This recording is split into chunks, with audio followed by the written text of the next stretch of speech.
ሰላም ጤና ይስጥልኝ ተመልካችና አድማጮች የቻናሌ ቤተሰብ ተከታታዮች በዛሬው ዕለት እጅግ ደስ በሚል መልኩ አዲስ መረጃዎችና የሀገር ደጀን የሆኑትን እሱን ጉዳዮች እንዳስሳለን። በተለይ ፓራኮማንድ ሰልጣኞች በዛሬው ዕለት በደማቅ ሁኔታም ተመርቀዋል። ባሶ ሊበን ወረዳ ተብሎ በሚታወቀው አንደኛ ዙር ፓራኮማንድ ሰልጣኞች ተመርቀው ወደ ግዳጅ ቀጠና መግባታቸው ተገልጿል። በትናንትናው ዕለት በምስራቅ ጎጃም ዞን እንዲሁ በተለያዩ ቀጠናዎች ፓራኮማንድ የሰለጠኑትም በደማቅ ሁኔታ ተመርቀው ወደ ግዳጅ እንደገቡ ይታወቃል። በዛሬው ዕለትም የባሶ ሊበን ወረዳና የኮማንድ ሰልጣኞች ወደ ግዳጅ ቀጠና መግባታቸው ተሰምቷል። ዋና ልዩና ከሚያደርገው በክልላቸው የሰለጠኑ በክልላቸው የተመለመሉ ወደ ክልላቸው ሰላም እያስጠበቁ ይገኛሉ። ልብን የሚያሞቅ የሀገር ደጀን መሆናቸውን በግልጽ ያሳየ ጉዳይ ነው። ልብ ማለት የሚያስፈልገው እዚህ ለጽንፈኛና ለጠላት እንግዲህ ራስ ምታት እየሆኑ የመጡበት ዋነኛ አመላካች ጉዳይ እንደሆነ እየተዘገበ ይገኛል። ሌላኛው ጉዳይ ለሀገር መከላከያ ሰራዊት የተመለመሉ ኮማንድ ሰልጣኞችም ወደ ካምፕ መግባታቸው ተመላክቷል። እጅግ ደስ የሚልና ልብን የሚያሞቅ የሀገር ደጀን መከላከያ ኮማንድ ሰልጣኞችም ወደ ሀገር መከላከያ በመቀላቀል ወደ ስልጠና ካምፕ መግባታቸውን የተመላከተው እዚህ ጋር ተያይዞ የሀገር መከላከያ ሰራዊት በጥሩ ዝግጅት ላይ እንደሚገኝም ተመላክቷል። የሰሜን ምዕራብ ዕዝ ዋና አዛዥ ሌተና ጀነራል ብርሃኑ በቀለ እንደገለጹት እዙ የጀግኖች አባቶች ታሪክ ጠብቆ ያቆየ የራሱ ደማቅ ጀግንነት ታሪክም ለመጪው ትውልድ ያወርሳል ሲሉም ገልጸዋል። በዚህም በጥሩ ዝግጅት ላይም እንደሚገኝም አመላክቷል። የሀገር መከላከያ ሰራዊት በጥሩ ግዳጅና በጥሩ ዝግጅት ላይም በጥሩ ቁመናም እንደሚገኝ ተገለጸው። በተለይ እዚህ ጋር ተያይዞ የሀገር መከላከያ ሰራዊት ወደ ትግራይ ክልል በማቅናቱ ህወሓት 30 ጊዜ መግለጫውን እያወጣ ተመላክቷል። እዚህም ይሁን ለሀገራችን የሚያስፈልገው ሰላም ነው። ነገር ግን ገፍቶ ለመጣ ጥሩ ማስታገሻ እንደሚሰጠውም እየተመላከተ ይገኛል። ውድ የቻናል ተከታታዮች ለሀገራችን ሰላም ያድርግ፣ ጽንፈኝነት ይውደም። በኮንትሮባንድም በቁጥጥር ስር የዋላለ በርካታ ጀሪካዎችን በወልዲያ ከተማ ዳቦ ቤት ኬላ ተብሎ በሚታወቀው 102 ጀሪካ ናፍጣ የጫነ መኪና ሙሉ በሙሉ በቁጥጥር ስር ሆኖ ገቢ ተደርጓል። እናመሰግናለን። መነሻውን ከአዲስ አበባ አድርጎ ወልዲያ ሲያቀና የነበረ መሆኑም ተመላክቷል። በዋነኛነት ለጽንፈኛ አገልግሎት ሊውል እንደነበረም ተገልጿል። ሙሉ በሙሉ በቁጥጥር ስር መዋሉ ተይዞም እንግዲህ የተጣራና ምርመራም የተደረገበት መሆኑ የተገለጸ የሚገኘው። ሌላኛው ጉዳያችንም አሁንም በቁጥጥር ስር ይዋላል። በቤንሻንጉል ጉሙዝ አድርጎ ቻግኒ ከተማ ላይ በተደረገ ኬላ ፍተሻ ወደ 7000 የሚሆን ተተኳሽ የብሬንና የክላሽንኮቭ ተተኳሽ ጥይቶች በቁጥጥር ስር ውሏል። ባይዞይ በዚህ ቀጠና በርካታ ጊዜ የሚያዝበት ኬላ ነው። በዋነኝነት በቤንሻንጉል ጉሙዝ እያደረገ ወደ መሀል ክልል ለማቅናት በሚያደርግበት በቻግኒ ላይ በቁጥጥር ስር ውሏል። ይህም ከመሰል ተባባሪዎቹ ጋር ተይዞ የተጣራ መሆኑ እየተገለጸ ይገኛል።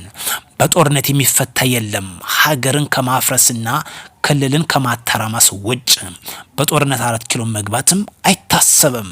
የሀገር መከላከያ ሰራዊታችን አገር ደንበሩን እያስከበረ ይገኛል።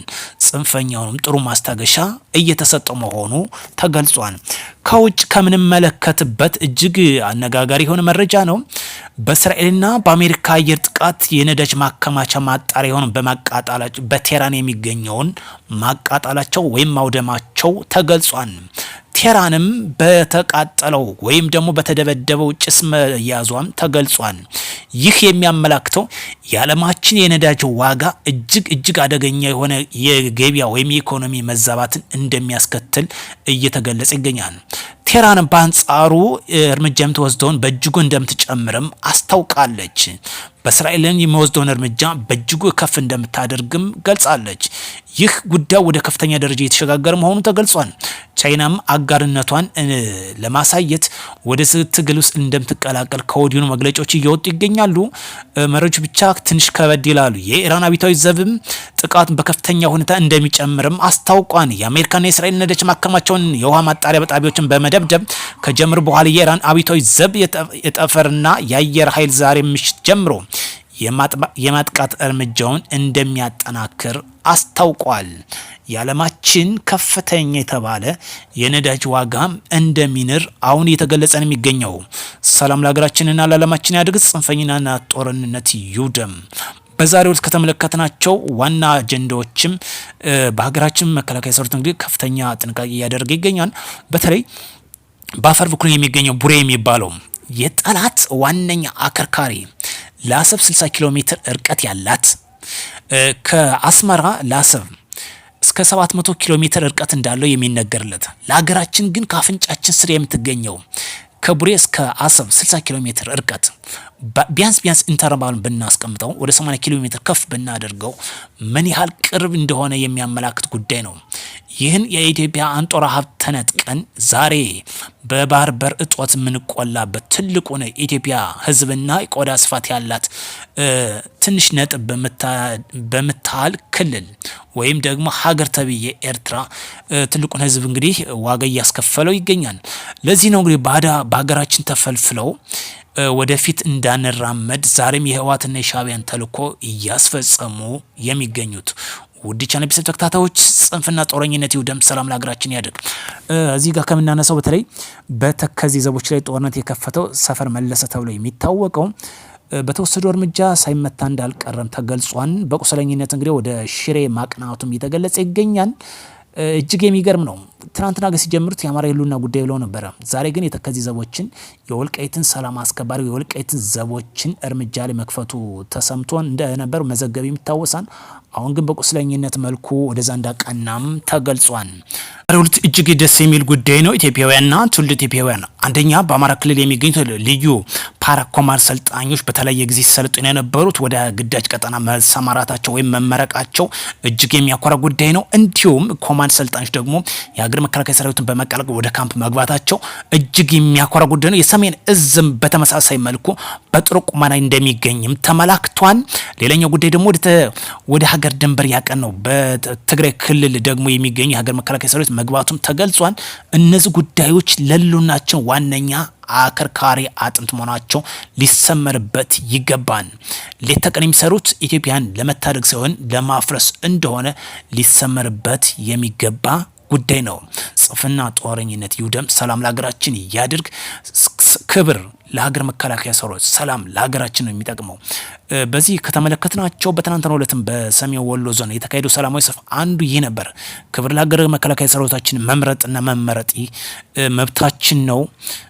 ጽንፈኝነት ይውደም፣ የፌዴራል ምርጫ ቦርድ ያወጣውም ተገቢ ነው የሚል ሰላማዊ ሰልፍ የተካሄደው ድጋፍ ነው። ይህም በተቃራኒ በአጽንኦት የቆሙት ጽንፈኛ ተላላኪዎች ብቻ ናቸው።